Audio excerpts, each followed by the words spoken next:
Bismillahirrahmanirrahim. Furudul gusli, adapun beberapa fardu mandi. Araftah, engkau telah mengetahui kaifiyatal gusli, tata cara mandi. Wal'ana dan sekarang yajibu wajib alaika atasmu apa ma'rifatu faraidihi, mengetahui fardu mandi, wa sunanihi dan sunnah mandi. Di tadi kita sudah mengetahui tata cara mandi gitu, atau kaifiat mandi, atau hal-hal yang mewajibkan seseorang untuk mandi. Maka ini kita menjelaskan tentang fardu mandi. Wa faraidul gusli, dan adapun beberapa fardu mandi, salah satu asya'a ialah ada 3 perkara. Jadi fardu mandi itu ada 3, apa saja? Yang pertama an-niyatu, yaitu niat. Jadi harus ada niat mandi junub. Kalau kita yang suka membuat redaksi niat, maka nawaitul junubah, gitu kan, nawaitu gusla, gitu, nawaitu gusla li raf'il hadasi akbari fardu minal junubi fardu lillahi ta'ala, misalnya begitu kan. Atau niat saja saya mandi junub mengangkat hadas besar karena Allah ta'ala, niatnya di dalam hati.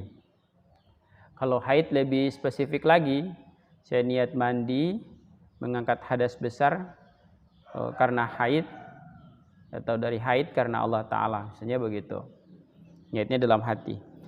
Ingda awalima, di ketika membasuh, ingda awalima, di ketika awalnya sesuatu, yungsalu, dibasuh itu sesuatu. Berarti kalau pertama kali yang kita basuh itu adalah kepala, maka di saat membasuh pertama bagian dari kepala itu, kita kemudian berniat. Kalau misalnya kaki yang pertama kali kita basuh, maka pada bagian kaki yang kita basuh itulah kita berniat. Paham? Jadi pada awal sesuatu yang kita basuh dari badan kita, maka disitulah kita berniat.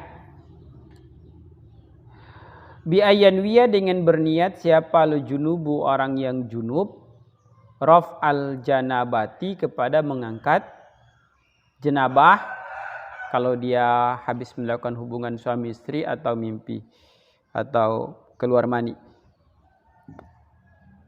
Wal haidu, dan orang yang haid, raf al haidi, mengangkat haid, wa nufasa'u, dan orang yang nifas, maksudnya wanita nifas, raf an nifasi, mengangkat nifas. Begitu. Berarti kalau nifas, nawaitu gusla li raf'il hadasi akbari minan nifasi fardu lillahi ta'ala. Kalau haid minal haidi fardu lillahi ta'ala, gitu. Wa yajuzu, dan boleh apa ayanwiya, berniat dia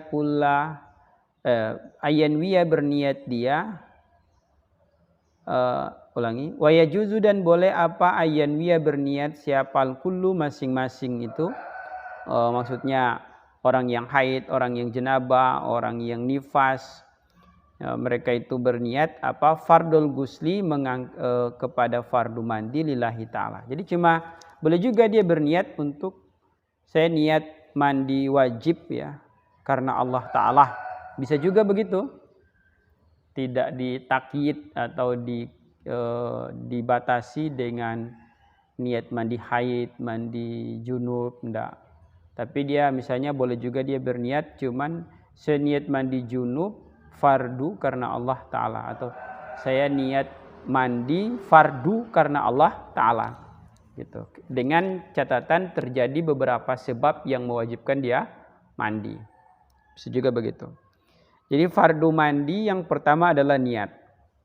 Yang kedua izalatuma, yaitu menghilangkan sesuatu, yujadu, ditemukan itu sesuatu, alal badani, di atas badan, minan najasati, dari najis. Nah, hilangkan najisnya dulu. Yang kedua hilangkan najis. Kalau darah haid baru habis suci dari haid, berarti darah haidnya di apa? Dibersihkan dulu ya kan, cebok dulu. Nifas juga begitu.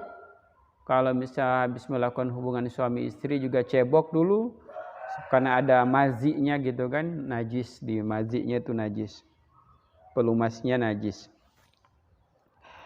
Yang ketiga isolul ma'i, yaitu menyampaikan air ila amati sya'ri, kepada keseluruhan rambut wal basyarati dan kulit.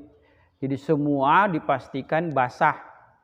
Semua dipastikan basah, baik rambut ataupun kulit. Tidak boleh ada yang menghalangi sampainya air ke kulit atau sampainya air ke rambut.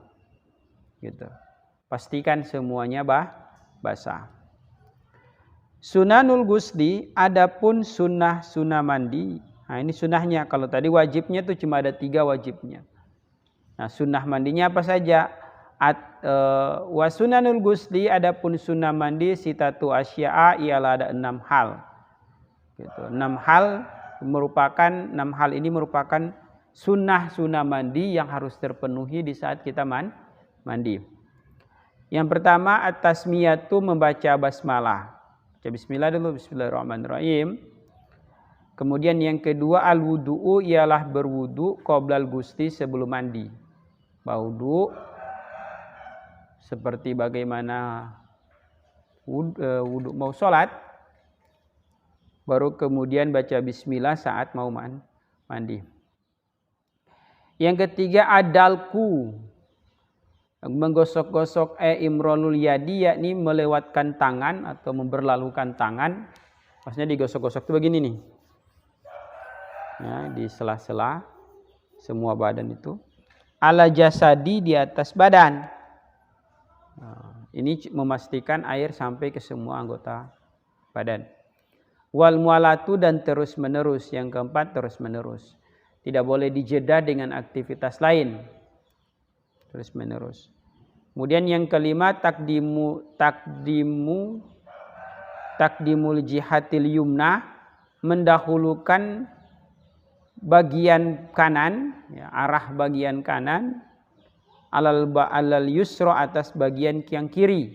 Jadi anggota tubuh yang kanan dulu, baru anggota tubuh yang kiri.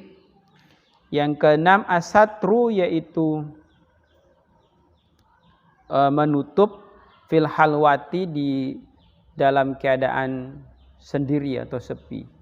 Maksudnya menutup aurat pakai basahan, ini sunnahnya. Kalaupun tidak apa-apa, tapi sunnahnya begitu. Khawatir kalau terjadi gempa ke tindih bangunan, kita nggak pakai baju sama sekali, kan begitu. Orang temukan kita dalam keadaan yang tidak pakai baju, kan khawatirnya begitu. Atau kita lari, tiba-tiba kita panik, gempa atau lagi tsunami, tiba-tiba kita lari dari kamar mandi sebab sudah panik, tapi kita nggak pakai baju mandi misalnya. Nah, karena panik, kan begitu. Wa amma fi ghairi halwati, baik itu dalam keadaan tidak sepi, maksudnya ya dalam keadaan tidak sepi. Amma fi ghairil halwati, adapun selain dalam keadaan yang tidak sepi, artinya mandi di tempat yang terbuka, maka fayajibu, maka wajib apa asatru, menutup aurat. Justru sebaliknya, kalau kita mandi di sungai tidak dalam keadaan tertutup, bukan di kamar mandi, maka menutup aurat itu hukumnya jadi apa? Wajib. Jadi mandi itu jangan mandi kan di tempat-tempat tertentu ada orang yang mandi di sungai itu seperti mandi di kamar mandi, kan tidak bisa begitu ya.